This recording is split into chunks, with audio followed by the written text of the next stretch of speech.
할렐루야. 우리 주님의 사랑과 은총이 이 새벽 예배하는 우리 모두 위에 충만하게 임하기를 주님의 이름으로 축원합니다. 오늘의 말씀은 예수님께서 제자들을 부르시는 것으로 시작을 합니다. 1절 말씀을 보니까 예수께서 그의 12제자를 부르셨다 그랬어요. 이것은 예수님과 제자들과의 그 관계에 있어서 그 시작이 예수님께 있다는 것을 보여주는 것입니다. 제자들이 예수님을 찾아온 게 아닙니다. 제자들이 예수님을 찾아와서 예수님한테 제자가 되고 싶다 그런 게 아니었다는 거예요. 오히려 예수님께서 제자들을 찾아가셔서 나를 따르라고 명령하시는 것이죠. 그리고 그 부르심에 순종한 사람들이 제자가 되는 겁니다. 이것은 오늘날 우리들에게 있어서도 마찬가지인 거예요. 우리와 예수님과의 이 관계에 있어서 그 관계를 시작하신 분은 항상 우리 주님이신 것이지요. 우리가 주님을 알기 전에 주님께서 먼저 우리를 아셨습니다. 우리가 주님께로 나아가기 전에 먼저 주님께서 우리를 찾아오신 거예요. 우리가 주님을 사랑하기 전에 주님께서 먼저 우리를 사랑해 주셨습니다. 이처럼 주님께서 우리를 불러주셨기 때문에 우리가 지금 이 자리에 앉아서 예배할 수가 있는 것이지, 만약에 주님께서 우리를 불러주시지 않았더라면 우리는 감히 예수님께로 나아갈 수조차 없는 존재라는 것을 우리가 기억해야 한다는 것이죠. 그래서 에베소서 2장 8절 말씀을 보면은요, 믿음이 하나님의 선물이라고 이야기를 합니다. 너희는 그 은혜에 의하여 믿음으로 말미암아 구원을 받았으니 이것은 너희에게 난 것이 아니요 하나님의 선물이라. 우리가 주님을 믿기로 결정한 것이 아니라는 겁니다. 주님께서 우리에게 믿음을 주셨기 때문에 우리가 주님을 믿을 수가 있게 되었다는 거예요. 그래서 우리는 항상 우리 주님을 향한 감사의 마음을 잃어버리지 말아야 할 줄로 믿습니다.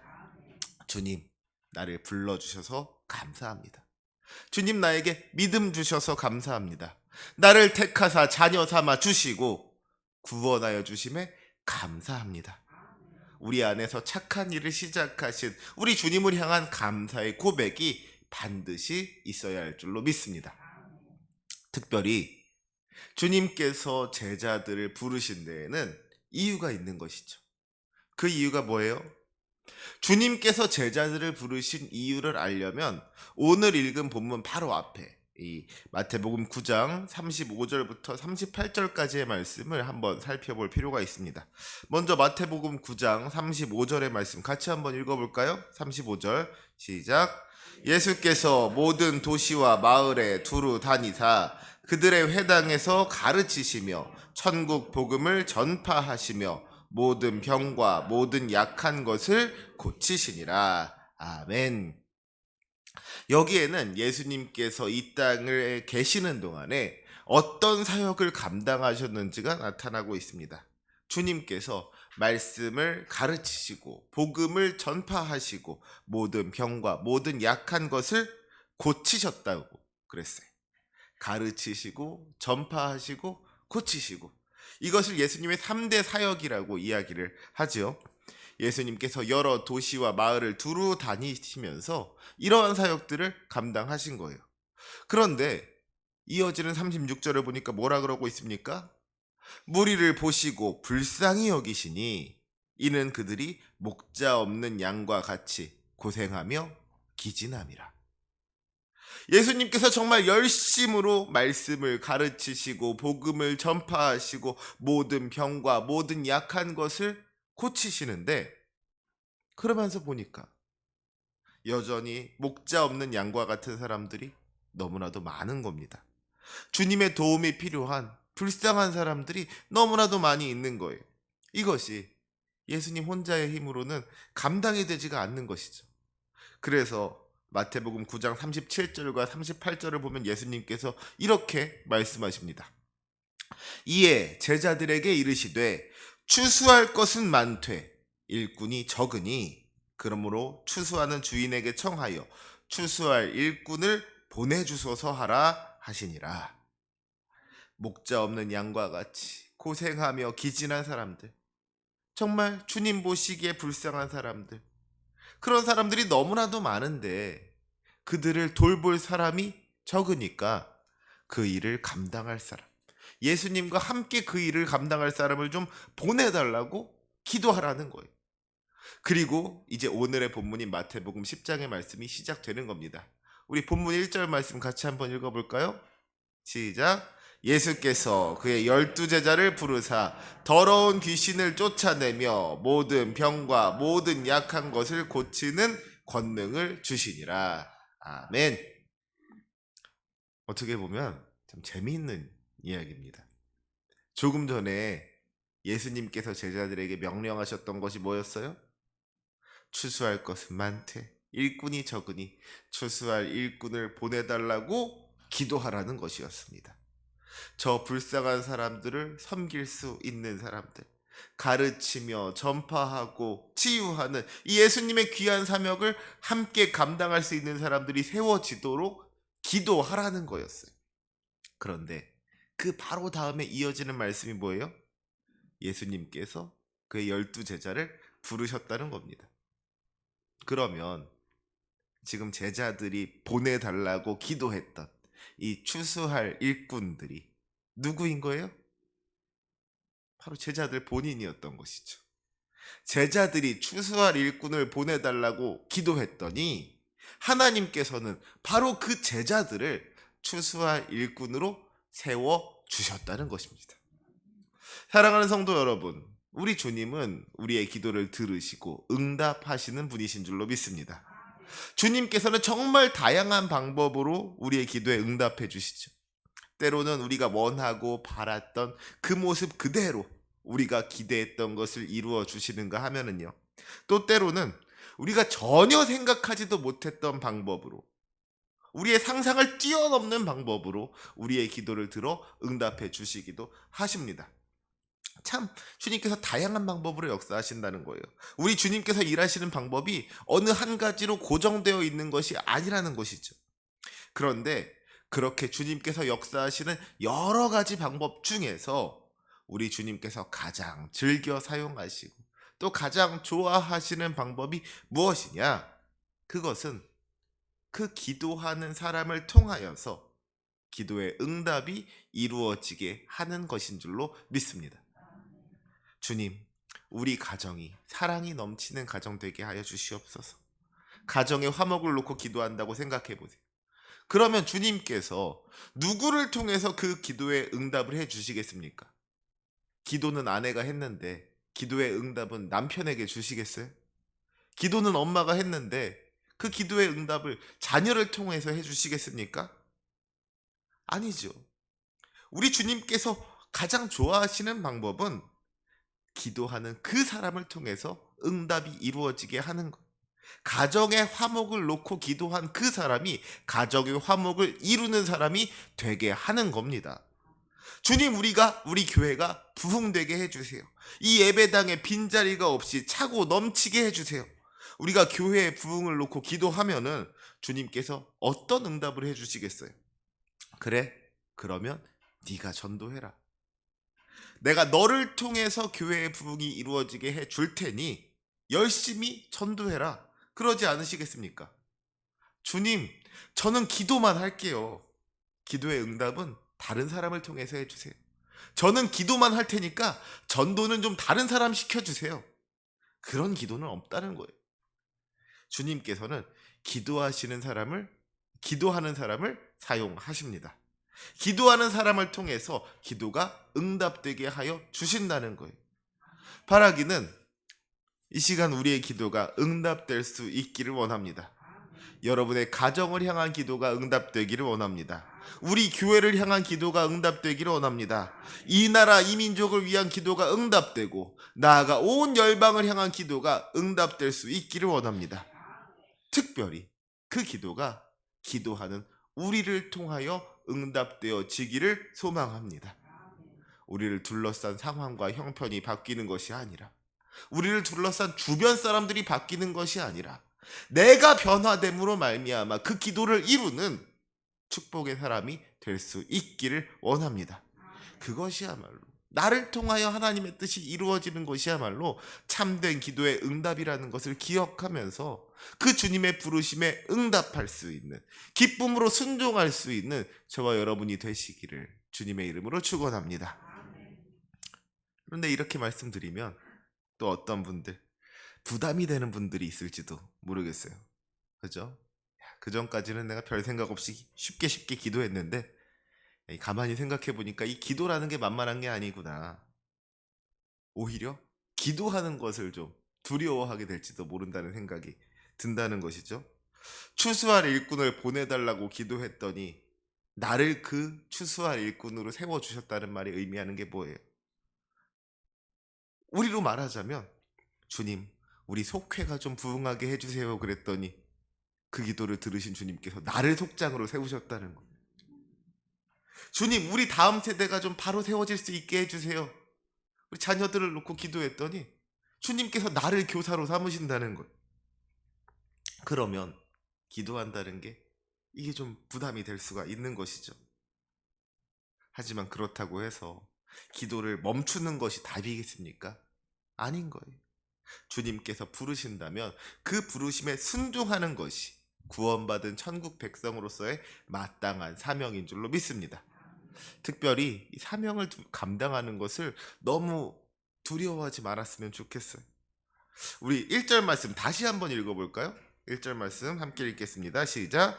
예수께서 그의 12제자를 부르사 더러운 귀신을 쫓아내며 모든 병과 모든 약한 것을 고치는 권능을 주시니라. 아멘. 예수님께서 12제자를 부르시고서 어떻게 하셨다 그랬어요? 더러운 귀신을 쫓아내며 모든 병과 모든 약한 것을 고치는 권능을 주셨다 그랬습니다. 주님께서 제자들에게 사명을 맡기시기 전에 그 사명을 감당할 수 있도록 능력을 주셨다는 거예요.